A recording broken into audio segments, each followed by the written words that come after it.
Arkadaşlar, bugünkü videomuzda şifa deposu siyah turpumuzun faydalarını göreceksiniz arkadaşlar. Şu anda bunun içerisini oyacağız ve içerisine çörek otu ve olmazsa olmaz balımız.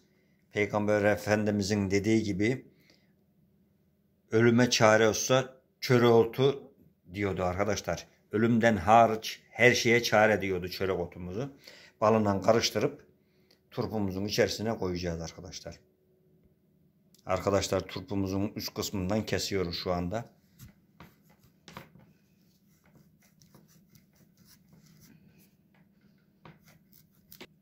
Arkadaşlar, görüyorsunuz turpumuzun içi siyah turp bu.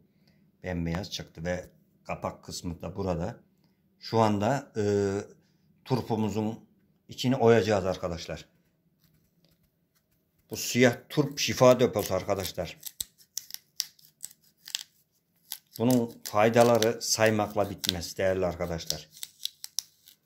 İçini güzelce oyuyoruz. Çıtır çıtır ediyor, görüyorsunuz arkadaşlar. Organik, hakiki turp bu. Bunu sade yediğimiz zaman turp acısı burnumuzdan gelmeli arkadaşlar. O hani şifalı turpun acısı yediğin zaman burnundan hafif bir tuhaf bir his veriyor. Hakiki turp odur arkadaşlar.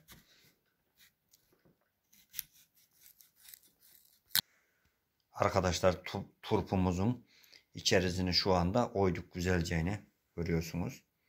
Şu anda bunun içerisine balını, çörek otusunu koyacağız. Evet arkadaşlar, şu anda süzme balımızı da turpumuzun içerisine koyuyoruz.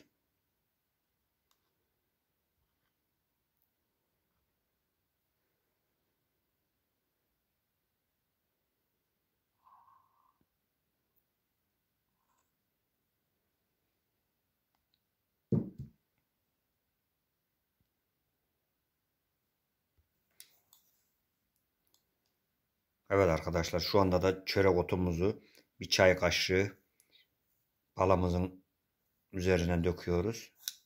Ve bunu karıştıracağız değerli arkadaşlar.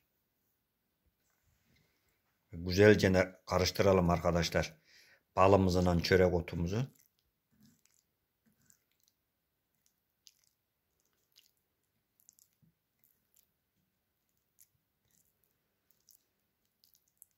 Evet, şu anda güzelce karıştı.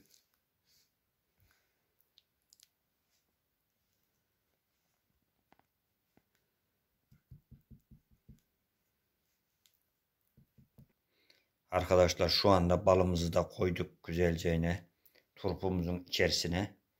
Ve şu anda bu sabaha kadar beklemesi lazım. Sindire sindire turpumuzun vitamini, çörek otumuzun vitamini balından üçü bir karışacak.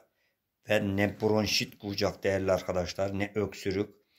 İçerisimiz, akciğerlerimizi tertemiz çağıracak değerli arkadaşlar bu.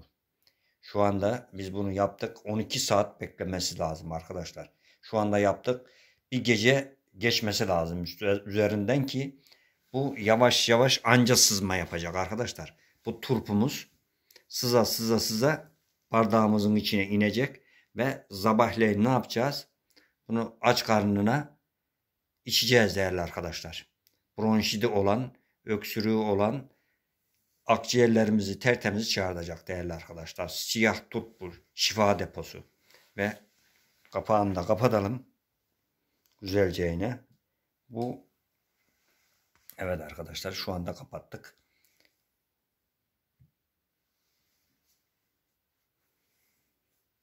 Bu sabaha kadar inecek değerli arkadaşlar. Ve sabahleyin içeceğiz değerli arkadaşlar. Evet, şu anda bir damla da düştü. Evet. Sabaha kadar anca süzer değerli arkadaşlar bu. Turpumuzun vitamini hepsi birbirine karışıp bronşiti, öksürüğü sökecek değerli arkadaşlar.